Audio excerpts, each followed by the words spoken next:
24 घंटे से ज़्यादा आपको पुलिस कस्टडी में नहीं रखा जा सकता। बिना कारण बताए, बिना नोटिस दिखाए आपको गिरफ्तार नहीं किया जा सकता। कोई भी पुलिस वाला आपको गाली नहीं दे सकता, आपको थप्पड़ नहीं मार सकता। यदि आप पीड़ित हैं, आपके ऊपर कोई अत्याचार हुआ है, आप थाने में जाएंगे तो सबसे पहले पुलिसकर्मी आपको कुर्सी पे बैठाएगा। यदि आप प्यासे हैं तो आपको पानी पिलाएगा। आपके पास कागज़ नहीं है तो आपको कागज़ देगा। यदि आपको लिखने नहीं आता है तो पुलिसकर्मी आपकी FIR भी लिखेंगे। हम इन लोगों को इसलिए बताते हैं क्योंकि हम ज़्यादातर देखते हैं जब हमारे समाज के लोग थानों पे जाते हैं तो कुछ लोग हैं अभी भी थानों पे जो पूरे पुलिस विभाग को बदनाम करके रखे हुए हैं। कुछ लोग हैं जो जनता के साथ बदतमीजी करते हैं, बदसलूकी करते हैं, ज्यादातर देखने को मिलती है जी। तो इसीलिए हम बच्चों को उनका अधिकार बताते हैं कि कल को इनके साथ कोई बदतमीजी ना कर पाए, इनके मौलिक अधिकारों का कोई हनन न कर पाए। उत्तर प्रदेश पुलिस के नौजवान सिपाही को उत्तर प्रदेश के मुख्यमंत्री योगी आदित्यनाथ को एक खत लिखना बड़ा महंगा पड़ गया और उसको नौकरी से निकाल दिया गया। कौन से सन में भर्ती हुए थे आप? हम 2017 में भर्ती हुए थे। 2017 में जी, और 16 मार्च 2021 को हमको बर्खास्त किया गया। वो कौन सी मांगे थी आपकी जिसके चलते आपने मुख्यमंत्री को खत लिखकर उनको जो है बताने का काम किया था या अपनी मांग उनके सामने आपने रखी? तो दर्शकों नमस्कार, बहुत बहुत स्वागत है आप सबका दर्शक न्यूज़ 24 में। बताते चले कि आज हमारी मौजूदगी उत्तर प्रदेश के जौनपुर जिले के मल्हनी क्षेत्र अंतर्गत कुइया नामक गांव में है। दोस्तों आज जो तस्वीरें हम आप लोगों को दिखाने वाले हैं हकीकत में वो काफ़ी बेमिसाल तस्वीर होगी और इन दिनों काफ़ी ज़्यादा सुर्खियों में बनी हुई है। दोस्तों आप लोगों ने सुना होगा किसी महान शख्सियत ने कहा था कि शिक्षा उस शेरनी का दूध है जो पिएगा वो दहाड़ेगा, और इन पंक्तियों को किसने कहा था आप लोगों को बखूबी याद होगा, यानी कि महामना डॉक्टर भीमराव अंबेडकर जी ने इन पंक्तियों को कहा था। तो आज हम जौनपुर की धरती से एक ऐसी तस्वीर आपको दिखाने वाले हैं जो अपने आप में बहुत ही बड़ी बेमिसाल तस्वीर होगी। दोस्तों बता दें कि सन 2017 का वो दौर जब उत्तर प्रदेश पुलिस की सिपाही की भर्ती होती है, जिसमें जौनपुर जिले के मल्हनी क्षेत्र के अंतर्गत आने वाले कुइया नामक गांव से एक नवयुवक उत्तर प्रदेश पुलिस में बतौर सिपाही भर्ती होता है। भर्ती होने के बाद निरंतर अपनी सेवा देता रहता है। लेकिन दोस्तों उस उत्तर प्रदेश पुलिस के नौजवान सिपाही को उत्तर प्रदेश के मुख्यमंत्री योगी आदित्यनाथ को एक खत लिखना बड़ा महंगा पड़ गया और उसको नौकरी से निकाल दिया गया। और जब उनको नौकरी से निकाल दिया जाता है तो उन्होंने यहाँ पर हार नहीं मानी और उन्होंने चैलेंज के साथ कहा कि अगर मेरे साथ अगर अन्याय हुआ है तो मैं अपने जैसे हजारों विद्यार्थी तैयार करूँगा और हजारों छात्रों को तैयार करके एक दिन मैं जागरूक करने का काम करूँगा। और बिल्कुल वही कर दिखाया। एक छोटा सा प्रयास है, ये आप देख पा रहे होंगे तस्वीरों में। इधर कैमरामैन से कहेंगे थोड़ा सी दिखाएं। एक सिपाही का, एक नवयुवक का जज्बा और जुनून देख लीजिए कि किस तरह से सर चढ़कर बोल रहा है।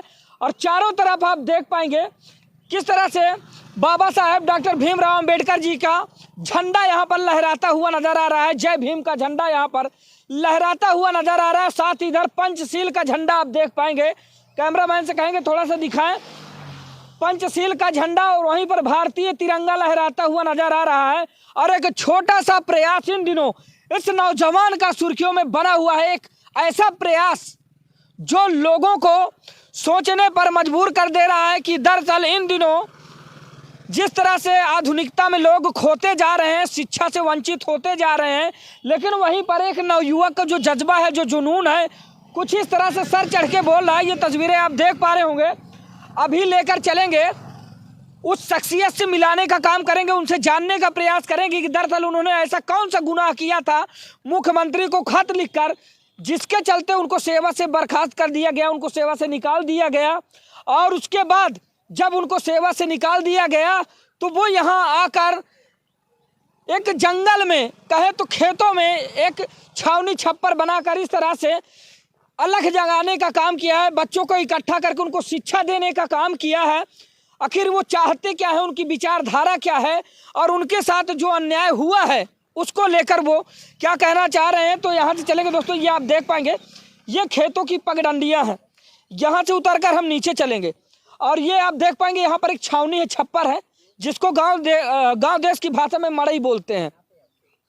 एक मड़ई बनाकर इस तरह से बच्चों को जागरूक करने का काम कर रहे हैं। ये कैमरामैन से कहेंगे इधर दिखाएं, ये आप देख पा रहे होंगे किस तरह से खेतों की पगडंडियों से छोटे छोटे बच्चे शिक्षा की ओर अग्रसित होकर भागे चले आ रहे हैं। यहाँ पर सैकड़ों बच्चे शिक्षा के लिए आते हैं, शिक्षा ग्रहण करने के लिए आते हैं। तो आइए आगे बढ़ते हैं। आगे बढ़कर आप लोगों को यहाँ का पैटर्न भी बताएंगे कि दरअसल यहाँ पर किस किस सिलेबस की पढ़ाई होती है। दोस्तों बताते चले कि यहाँ पर यूपी बोर्ड से लेकर सीबीएसई बोर्ड तक की पढ़ाई होती है और काफ़ी गहनता से बच्चों को निखारा जाता है। आइए आगे बढ़ते हैं, ज़्यादा देर नहीं करेंगे दोस्तों, हम बातचीत करेंगे उस महान शख्सियत से कि दरअसल जो अलख वो इन दिनों जगा रहे हैं, जिस बात को लेकर चर्चा में बने हुए हैं वह बात क्या है। और सबसे बड़ा विषय तो जानने का यह है कि इनको सेवा से, यानी कि उत्तर प्रदेश पुलिस में सिपाही रहने के बाद इनको सेवा से क्यों हटाया गया, क्यों बर्खास्त किया गया, तो ये अभी हम दिखाने का काम करेंगे। यहाँ पर आप देख पाएंगे छोटे छोटे बच्चे हैं, गांव क्षेत्र से निकलकर यहाँ पर शिक्षा ग्रहण करने के लिए आए हैं और बड़े चाव के साथ बच्चों को इतना प्यारा लगाव है इनसे कि बच्चे बिना डरे बिना झिझक के इनके पास आते हैं, सर हमें काम दीजिए, हमें होमवर्क दीजिए। ये आप देख पा रहे होंगे तस्वीरों में। दोस्तों आइए रूबरू करवाते हैं आप लोगों को और उन बातों को जानने का प्रयास करेंगे दरअसल इनके साथ क्या हुआ था, ऐसी कौन सी बात इनके दिल में घर कर गई जिसके लिए इन्होंने इतना बड़ा बीड़ा उठाया। कैमरामैन से थोड़ा सा आगे आए सर जी। तो आइए हम परिचय करवाते हैं दोस्तों, सबसे पहले उस महान शख्सियत से परिचय करवाते हैं आप लोगों का, किस तरह से इन्होंने अपने दिल में एक जज्बा, एक जुनून कायम कर रखा है और समाज में एक नया परिवर्तन और नया बदलाव लाने के लिए एक बीड़ा उठाने का काम किया है। बाबा साहब भीमराव अंबेडकर जी के वसूलों पर चलकर उनके बनाए गए संविधान के नियमों को अपनी परख में रखते हुए समाज को एक नई दिशा, नया आयाम देने का काम किया है। क्या शुभ नाम हुआ भाई साहब आपका? सबसे पहले हम आपका धन्यवाद देना चाहेंगे। जी आपका भी बहुत बहुत धन्यवाद। हमारा नाम रवि यादव है जी। मैं यहीं कुहिया गांव का रहने वाला हूं। जी। आप इस समय हमारे गांव में ही मौजूद हैं। जी जी जी रवि जी, आपसे मिलकर हमें बहुत अच्छा लगा। जो कारनामा इन दिनों आपका सोशल मीडिया पर वायरल हो रहा है और जो आप पर बीती है वो तो काफ़ी निंदनीय है, लेकिन आपका जो अभी का कारनामा है ये काफ़ी सराहनीय है। सबसे पहले तो आप ये बताएं कि शिक्षा दीक्षा आपकी कहाँ से कहाँ तक रही? मैं ग्रेजुएट हूँ। अच्छा। और उसके बाद यूपी पुलिस में मुझे नौकरी मिली। अच्छा। नौकरी के बाद मैं काफ़ी दिन नौकरी में रहा तो बहुत समस्याएं थी। हाँ। जैसे पब्लिक के लिए भी थी और पुलिस के कर्मचारियों के लिए भी अच्छा, थी। कौन से सन में भर्ती हुए थे आप? हम 2017 में भर्ती हुए थे। 2017 में? जी। और 16 मार्च 2021 को हमको बर्खास्त किया गया। सन 2021 में आपको बर्खास्त किया गया? जी। बर्खास्तगी का कारण जानना चाहते हैं लोग, काफी बेसब्री से इंतजार कर रहे हैं और यही जनता जो देख रही है आपको, यही न्याय दिलाने का काम करेगी कि आखिर यार आजाद भारत में हम लोग रह रहे हैं, अपनी बात को उठाना और अपनी बात को सत्ता शासन के समक्ष रखना कौन सा बड़ा गुनाह है? जी बताएं, फिर उसके बाद क्या दास्तान आपके साथ घटती है, कैसे क्या, विस्तार पूर्वक बताएं। मैंने अपने हक अधिकार के लिए माननीय मुख्यमंत्री जी को एक पत्र लिखा था और उसी पत्र लिखने के आरोप में मुझे अनुशासनहीनता लगा के बर्खास्त किया गया और मेरी बर्खास्तगी में जो आरोप मुझ पे लगाए गए हैं वो पूरी तरह से फर्जी हैं। कैसे कैसे आरोप आप पर लगाए गए? मेरे ऊपर आरोप लगाए गए कि अनुशासनहीनता के, फिर पुलिस विभाग में रह के और जो है अब मतलब आप अपने हकों की मांग नहीं कर सकते, तो कई आरोप लगाए गए हैं। कुछ विभागीय मामला भी है जिसे हम पूरा ओपन करके नहीं बताना चाहते हैं। जी, आपके कैमरे पे। बिल्कुल जरूरत भी नहीं है और हम जानना भी नहीं चाहेंगे क्योंकि पहले से ही आप यातनाएं झेल रहे हैं, तो हम उसको उजागर करके ज़्यादा खतरे में आपको नहीं डालेंगे। और वहीं पर रवि जी हम बात करें तो वो कौन सी मांगे थी आपकी जिसके चलते आपने मुख्यमंत्री को खत लिखकर उनको जो है बताने का काम किया था या अपनी मांग उनके सामने आपने रखी थी? वो पुलिस कर्मचारियों की के हित की मांगे थी। हाँ। और पुलिस का कर्मचारी चाहे कोई भी हो, क्योंकि वर्दी पहनने के बाद पब्लिक भी उसे बहुत उस निगाह से देखती है कि ये अगर पुलिस वाले हैं तो ये जनता का शोषण ही करेंगे, लोगों को मारेंगे, उनका धन लेंगे, लेकिन ऐसा बहुत कम है। हर विभाग में करप्ट लोग हैं और हमने इन्हीं कुछ बिंदुओं पे सुधार करने के लिए कि जिससे पब्लिक भी अगर थाने पे जाए उसको भी परेशानी ना उठानी पड़े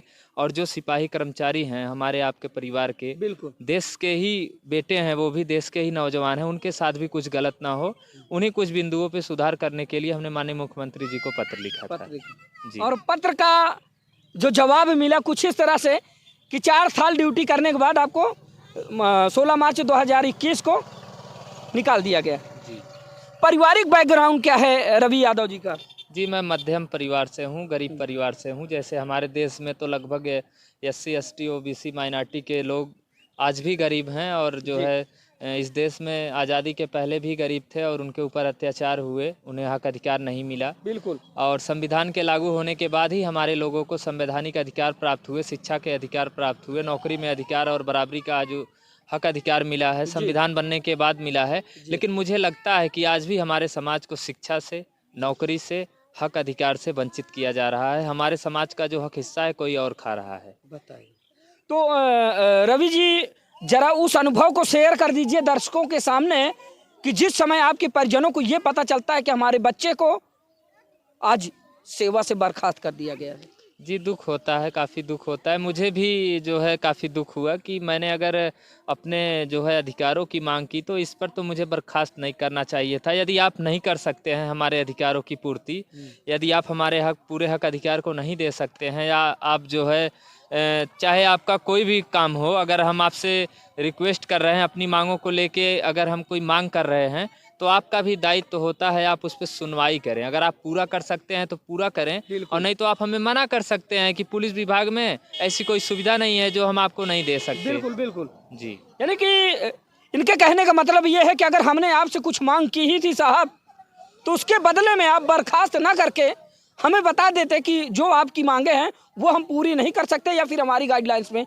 नहीं है। लेकिन उसका मतलब ये बिल्कुल नहीं था कि एक सिपाही को जो कि मध्यम वर्गीय परिवार से आता है उसको निकाल कर आपने इस तरह से एक झटके में फेंक दिया कि उसका ना तो कोई आशियाना रहा और ना उसका कोई वजूद रह गया। लेकिन उस बंदे ने हिम्मत नहीं हारी, एक नया वजूद, एक नया पौधा तैयार करने का काम किया है। एक बार कैमरामैन से कहेंगे फिर से दिखाने का काम करें। दोस्तों, कहते हैं कि बूंद बूंद से सागर भरता है और राई राई से पर्वत खड़ा हो जाता है। कुछ ऐसा ही कर दिखाया एक नवयुवक ने। 4 साल उत्तर प्रदेश पुलिस में बतौर सिपाही अपनी सेवा देने के बाद सिर्फ एक मांग के चलते इनको सेवा से बर्खास्त किया गया। आज ये किस तरह से झेल रहे हैं और कैसे झेल रहे हैं ये आप सुन पा रहे होंगे। रवि जी, कहीं ना कहीं यहाँ पर जो मैंने देखा दृश्य, चारों तरफ संविधान रचयिता यानी कि संविधान शिल्पी महामना बाबा साहेब डॉक्टर भीमराव अंबेडकर जी के जो झंडे लगे हैं, पंचशील का झंडा लगा हुआ है, साथ में तिरंगा झंडा लगा हुआ है, तो ये पता चलता है कि आप संविधान को ज़्यादा मानते हैं। जी, है ना? हम संविधान को मानते हैं और संविधान का पूर्ण रूप से पालन करते हैं। अच्छा। और संविधान में जो मूल कर्तव्य हैं हम उसका भी पालन करते हैं, और हम कभी संविधान का और नियम कानून का उल्लंघन नहीं करते हैं। तो आगे क्या उद्देश्य है? अगर मान लीजिए, चलिए ठीक है, एक सवाल तो सबसे बड़ा ये रहा कि अभी तक जो आपके साथ हुआ है उस मामले को लेकर आप न्यायालय तक पहुँचे या फिर नहीं? जी, हमारा मामला माननीय न्यायपालिका में है और मुझे उम्मीद है कि न्यायपालिका से ही मुझे न्याय मिलेगा। बिल्कुल जी, वो भी बाबा साहेब की वजह से, जी, उनके बनाए संविधान की वजह से जी, जी, न्याय मिलेगा आपको। जी, यानी कि आपका मामला न्यायालय में चल रहा है। जी, है ना? जी। और अगर मान लीजिए सपोज दैट अगर आपका मुकाम नहीं मिलता दोबारा, तो उसके बाद क्या होगी जो है आपकी मुहिम? हम यही बच्चों को पढ़ाएंगे आजीवन। हमने प्रण ले लिया है कि हम अपने समाज के बच्चों को जिन्हें शिक्षा से वंचित किया जा रहा है, मैं आजीवन उन्हें पढ़ाऊंगा, और ये मेरी ज़िंदगी का एक लक्ष्य है और इसे मैं पूरा करके रहूँगा। ये मेरी जिद है। यानी कि पूरे समाज को रवि यादव बनना पड़ेगा। हाँ, सबको पढ़ाएंगे। जो भी बच्चे यहाँ आते हैं उनको पढ़ाएंगे, फिर वो बच्चे आने वाली पीढ़ियों को जागरूक करेंगे। बहुत बड़ी बात है, बहुत बड़ी बात है।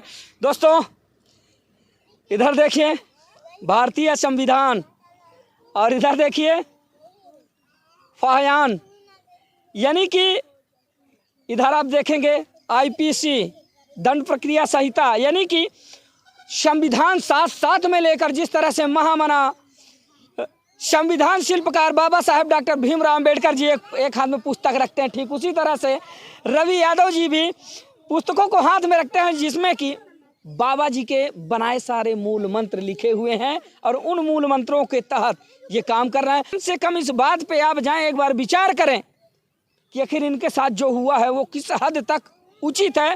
हालांकि जो इन्होंने कहा था वो अपने प्रशासन की तहत, यानी प्रशासनिक कुछ कमियां इन्होंने देखी और उन कमियों को लेकर जो है ये सूबे के मुखिया योगी आदित्यनाथ जी को एक खत लिख देते हैं। एक खत लिखना इनको जो है बड़ा महंगा पड़ गया। तो ये बताइए, थोड़ा सा 1 मिनट हमें बता दीजिए कि स्टाफ में सिर्फ आप हैं, फिर आपके सहयोगी भी कोई है? हमारे साथ 4 लोग हैं। अच्छा। और 2 साथी आज हमारे नहीं आ पाएंगे हाँ। अपने कुछ काम से। हाँ हाँ। और हमारे एक टीचर साथी वहाँ आए हुए हैं और इधर मैं छोटे बच्चों को पढ़ा रहा हूँ। हम बच्चों को हाथ से लिखना, हाँ। ABCD, हाँ। क ख ग घ ये मेरा बोर्ड है। अच्छा, और मैं अच्छा। यहीं तक पढ़ाता हूँ। अच्छा अच्छा। इसके बाद शाम को जब आधे घंटे का समय बचता है तब हम बच्चों को उनके मूल कर्तव्य के बारे में बताते हैं कि इस देश में आपका मूल कर्तव्य क्या है। और IPC में दंड प्रक्रिया संहिता में बच्चों को हम बताते हैं कि ये काम करने पे आपको ये सज़ा मिलेगी, इसलिए जीवन में आपको ये काम नहीं करना है। नशा नहीं करना है, चोरी नहीं करना है, झूठ नहीं बोलना है, अपने माता पिता की सेवा करना है, अपने से बड़ों का सम्मान करना है, किसी के साथ जो है मारपीट नहीं करनी है, गाली गलौज नहीं करनी है। यदि करेंगे तो इन धाराओं में आपके ऊपर मुकदमा लिखा जाएगा, आपको जेल भी जाना पड़ सकता है, आपकी शिक्षा भी प्रभावित होगी, आपका सामाजिक स्तर भी खराब होगा। तो हम अभी से बच्चों को थोड़ा थोड़ा जानकारी दे रहे हैं कि बच्चे थोड़ा थोड़ा सीखते जाएं। बहुत सुंदर। और बच्चों को ये भी बताते हैं कि 24 घंटे से ज़्यादा आपको पुलिस कस्टडी में नहीं रखा जा सकता, बिना कारण बताए, बिना नोटिस दिखाए आपको गिरफ्तार नहीं किया जा सकता, कोई भी पुलिस वाला आपको गाली नहीं दे सकता, आपको थप्पड़ नहीं मार सकता। यदि आप पीड़ित हैं, आपके ऊपर कोई अत्याचार हुआ है, आप थाने में जाएंगे तो सबसे पहले पुलिसकर्मी आपको कुर्सी पे बैठाएगा। यदि आप प्यासे हैं तो आपको पानी पिलाएगा, आपके पास कागज़ नहीं है तो आपको कागज़ देगा, यदि आपको लिखने नहीं आता है तो पुलिसकर्मी आपकी FIR भी लिखेंगे। हम इन लोगों को इसलिए बताते हैं क्योंकि हम ज़्यादातर देखते हैं जब हमारे समाज के लोग थानों पे जाते हैं तो कुछ लोग हैं अभी भी थानों पे जो पूरे पुलिस विभाग को बदनाम करके रखे हुए हैं।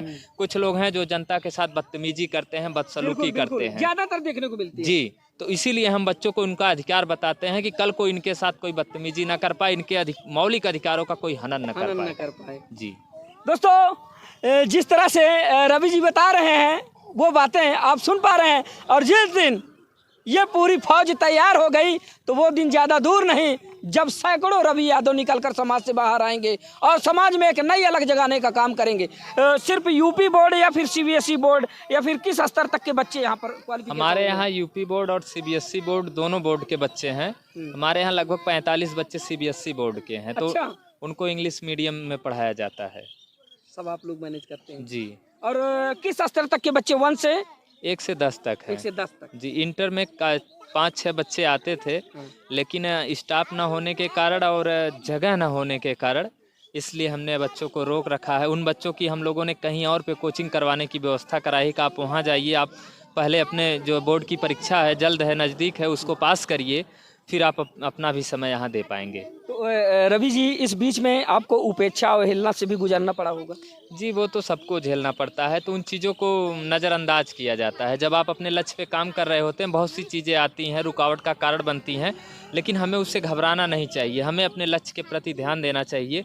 और यदि हम सही हैं, हम सही मार्ग पे हैं, हम संवैधानिक कार्य कर रहे हैं और संविधान का पालन कर रहे हैं, तो कोई भी दुनिया हमें गलत कहे, मैं अपने आप को कभी गलत नहीं मानता। बहुत सुंदर। दोस्तों, सुना आप लोगों ने, शुरू में ही मैंने बता दिया था कि शिक्षा उस शेरनी का दूध है जो पिएगा वो दहाड़ेगा। किसने कहा था रवि जी? ये बाबा साहब भीमराव अंबेडकर ने कहा था, लेकिन इसके पहले वाली जो हमारी पीढ़ी थी उन लोगों ने इस चीज़ को नहीं समझा और पालन भी नहीं किया। यदि आज पालन किए होते तो हमारा पूरा समाज शिक्षित हो गया होता। और आज भी लोगों को लगता है कि जो है शिक्षा मिल रही है, सब जगह स्कूल कॉलेज खुले हुए हैं। कक्षा 6 साल से और 14 साल तक के उम्र के बच्चों को शिक्षा का अधिकार है, फ्री शिक्षा भी उन्हें दी जा रही है। ये संविधान में नियम है। लेकिन आज भी हमारे समाज के बहुत से ऐसे बच्चे हैं, कभी आपके पास समय हो तो मैं कई गाँव में आपको लेकर चलना चाहूँगा। कक्षा 8 और कक्षा 7 में, कक्षा 6 में पढ़ने वाले बच्चों को APPLE एप्पल नहीं आता और हिंदी लिखने नहीं आता, पढ़ने नहीं आता। ये सरकार क्या कर रही है? बिल्कुल। और सरकार की तरफ से कोई दिक्कत नहीं है, बहुत सुविधा दे रही है। आप किसी प्राइमरी स्कूल में जाकर देखिए क्या व्यवस्था दे रही है सरकार। हाईटेक व्यवस्था है, टीचरों को टैबलेट दिया गया है, स्कूल में जो है डिजिटल व्यवस्थाएं हो गई हैं। लेकिन एक स्टूडेंट से आप उठा के पूछिए प्राइमरी में तो आपको पता चल जाएगा कि शिक्षा का स्तर क्या है। जब शिक्षक ही डिग्री धारक है तो फर्जी डिग्री धारक शिक्षक तो शिक्षा देगा कहाँ से? अब इस पे तो हम कुछ नहीं कहना चाहेंगे। हम कहेंगे रवि जी, हम कहेंगे। लेकिन दोस्तों आज इस क्रांति को हम आप लोगों को दिखाने का काम करेंगे। कैमरामैन से कहेंगे आइए, देखिए छोटे छोटे बच्चे हैं, कुछ बच्चों से थोड़ा सा बातचीत भी कर लेते हैं। क्या नाम हुआ बेटा? अंशिका। पढ़ने आई हैं? सर का क्या नाम है? रवि। रवि सर कैसे पढ़ाते हैं? अच्छे। अच्छा पढ़ाते हैं। कब से आप पढ़ने आ रही हैं? 2 महीने से। 2 महीने से। क्या क्या आने लगा भी आपको? हमें टेंटाकोनिवन आने लगा, एडल पीएल एप्पल और कखा गगा ABCD सब आने। अरे गुड, क्या बात है। आइए आगे, इधर देखें, ये आप देख पा रहे हैं एक इनके सहयोगी हैं, ये जो है इधर हाथ बटाते नजर आ रहे हैं और बच्चे इधर पढ़ाई करते नजर आ रहे हैं। कोई मैथ हल कर रहा है, सब अपने अपने जो है काम में लगे हुए हैं। कुछ इस तरह से शिक्षा का स्तर, शिक्षा का बैकग्राउंड यहाँ पर सुधारा जा रहा है, बनाया जा रहा है। सामने आप बोर्ड में देखेंगे, उधर संविधान क्या है, बहुत बड़ी बात है। ज़्यादातर SC ST OBC माइनॉरिटी के जो लोग हैं उनको आज तक यह भी नहीं पता है कि दरअसल साहब हमें क्यों उठा के ले गए और क्यों अंदर कर दिए, क्यों जो है हमें इतनी इतनी धाराएं लगाकर अंदर कर दिए, उनको यह तक नहीं पता होता। लेकिन निकल पड़ा है एक छोटा भीमराव अंबेडकर समाज में नई क्रांति, नई चेतना जगाने के लिए, जिसका नाम है रवि यादव। रवि यादव के बारे में हमने आप लोगों को बताया कि इससे पहले रवि यादव उत्तर प्रदेश पुलिस में सिपाही हुआ करते थे, लेकिन आज के दौर में वह शिक्षा देने का काम कर रहे हैं क्योंकि उनको बर्खास्त कर दिया गया है। तो यहाँ पर आप देख पा रहे हैं ये बच्चे जो है यहाँ पर लिखते पढ़ते नजर आ रहे हैं। दोस्तों खबर कैसी लगी आप लोग कमेंट करके ज़रूर बताएं। अगर हकीकत में रवि यादव जी के साथ अन्याय हुआ है तो उसको भी कमेंट करके आप एक बार ज़रूर बताएं कि रवि जी के द्वारा किए गए काम किस हद तक सही हैं और जो रवि यादव के साथ हुआ है वो किस हद तक गलत है। कमेंट के रूप में ज़रूर बताएं, हमें आपके कमेंट का इंतज़ार रहेगा। तो मिलते हैं किसी दूसरी खबर में, तब तक के लिए नमस्कार, जय हिंद।